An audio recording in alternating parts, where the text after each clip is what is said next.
Well, Don, I'm excited today, man. We're going to do a video on something we've never done before. Stay tuned because these are 3 high-proof whiskeys and you're going to want to hear more about Rare Character. What's new at Charlie's? What's new at Charlie's? Still on Main. What's new at Charlie's? Tell me what's new at Charlie's? Still on Main.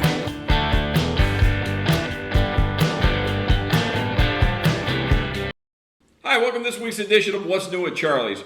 Man, am I excited this week. What's New at Charlie's this week are 3 of the newest Rare Character whiskeys. My good friend Mr. Don Williams from thebourbonfool.com.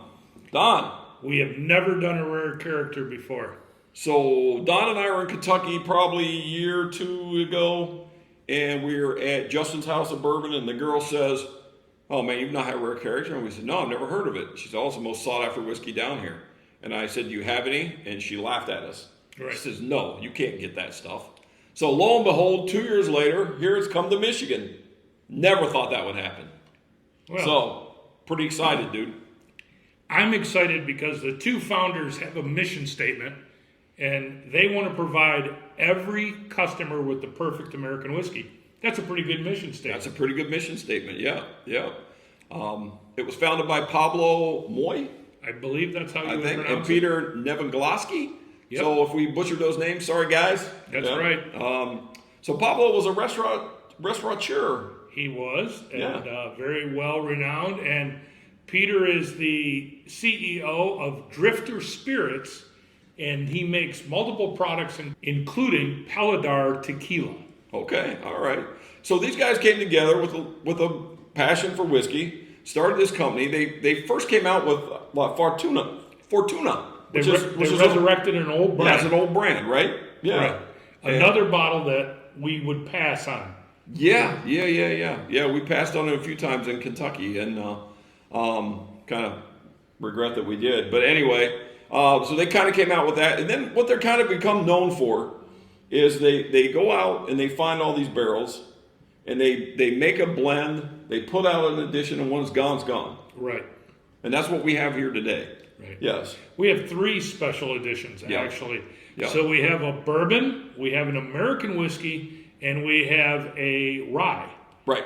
And we know a lot more about the bourbon than the other 2 just because there's more information published on it. Okay. Yeah. So as you can see, there's a number on the bottle.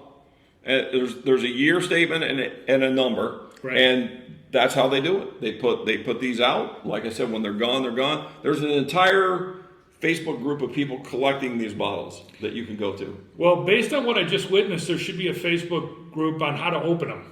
I think there is. Actually, I think there is on that. So there is a lot of discussion on getting them open. They are not easy to open, folks. I will tell you that. So let's go ahead and crack one open, Don. Well, I guess we'll start with the bourbon. You know more about it? I think we should start with the bourbon. You never go wrong starting with the bourbon. And I didn't think I'd ever say this, but we're going to start with the lowest proof bottle, which is 119.52. That's crazy. So, Rare Character, this bourbon is a blend of 7 and 8-year-old Kentucky and Indiana bourbons. So, Okay. we probably know where the Indiana product came from. And then they blend it with some 8.5 and 9.5-year-old Kentucky and Indiana bourbons. So, this is truly a scientific type blend Yeah. of multiple sources, multiple proofs, multiple barrels, and they end up getting this Rare Character. Yep. Well, let's see what they've done here, Don. Cheers. Cheers, buddy.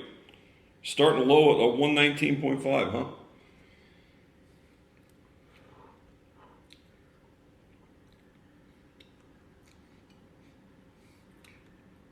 I think we're in trouble because that hits higher than 119. Yeah, that one's a little hot.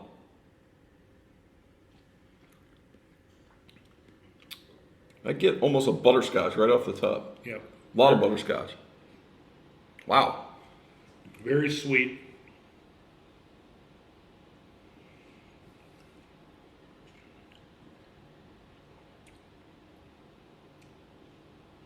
Little toffee, a little almost candy-like to me. Mm-hmm. So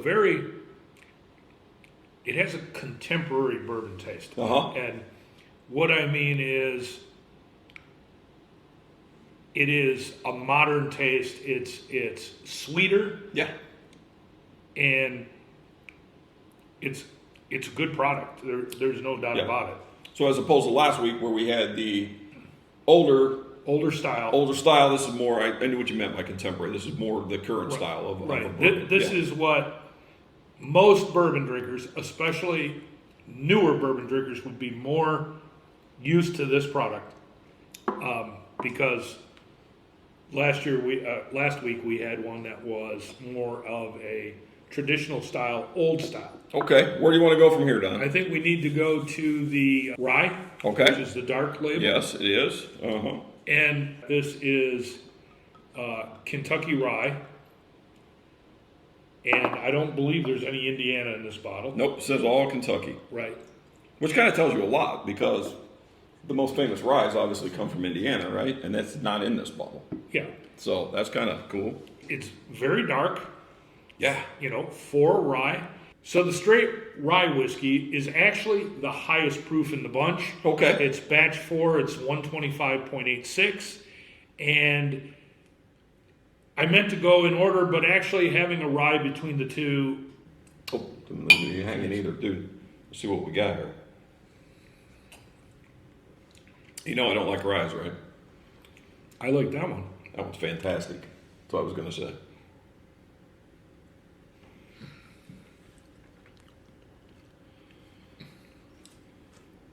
Wow. So first I didn't get the spice. It kind of hit on the second drink. Yeah. Floral, mint. Yeah, the mint's, yeah. The mint is predominant. Yeah, it is. Actually. Yeah. But really, really a hard-hitting rye, good finish, floral nose, and almost like, so I'm going to call that one of the most hard-hitting ryes I've had in a long time. Absolutely, dude. Yeah, yeah. And it's not your traditional rye. It's not your 95.5 rye that we're used to. So that has a lot of other characteristics going in there. I kind of dig that. We truly don't know that, Yeah. except that it could be made in Kentucky, Yeah. right. same mash bill. But Yes. it is unique, and it is a powerful rye. There's no doubt about it. Not in a bad way, it's just powerful. All right. So now we have great whiskey. Yeah. Batch 3, 123.92 proof. Correct. Yeah. And if you'll notice, they have the labels, they're color-coded, Yep. so that even if you look at past releases, because there have been some previous releases, Yeah. they're all follow the same color pattern. Yeah. And then they pick an animal. Like last year's were llamas. This year's the fox. So all of them have a fox on them. So Right? yeah. All right, buddy. Cheers.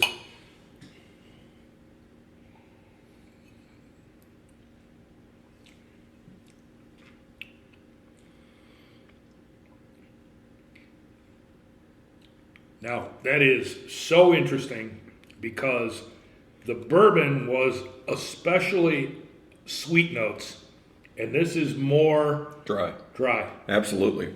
So I'm going to put you on the spot. I want you to tell me in order which one's your favorite. Oh man. Rank them. I have to say they were all very close. They were all very good. I like the sweet, so I'm gonna like the bourbon the best this time. Yeah. All right. Yeah. I would normally say that, except I think this rye at that proof level is exceptional. Yes. All right, so it's kind of in a class by itself. So I would rank the rye, the bourbon, and coming in third would be the drier American whiskey, which there's nothing wrong with it. Doesn't fit my flavor profile that much. I'm getting a flavor here that I've never got out of whiskey before. I'm almost afraid to say it out loud. Say it out loud. Can you edit it out? If it's, I can. I almost get like watermelon candy, Maybe. like just in the finish. It's just a hint, but it's just a flavor I've never got out of whiskey before. I was bracing myself for frankincense. Is really what I was bracing myself for. More myrrh. Wow. Well, all fantastic, dude. There is a little watermelon there. Yeah, okay, all There right. is. I'm not crazy. Yeah. That's And just And that's got to open up for a while to get that Yeah. fruit. Yeah. But so all in all, I'm going to tell you, I don't know whether you've thought about this, but this would be a very high proof tasting panel if Oh, you yeah. wanted to put it out there. We'll see how it plays out, but it very well could. Just as a little teaser, we have our own barrel that's coming. That's what I've heard. Yeah, so if that were to happen to get here before this, maybe we could feature that and run this as a flight. Well, we'll see what happens. No promises, people, no promises. But that's a fantastic pick, too. So that's another story for another day. Well, Charlie, good choices. And again, you're going to find these three at Charlie's Still on Main. Not many other places. And they might be in a flight, but brace yourself because it's a high proof one. For sure. Cheers. Cheers.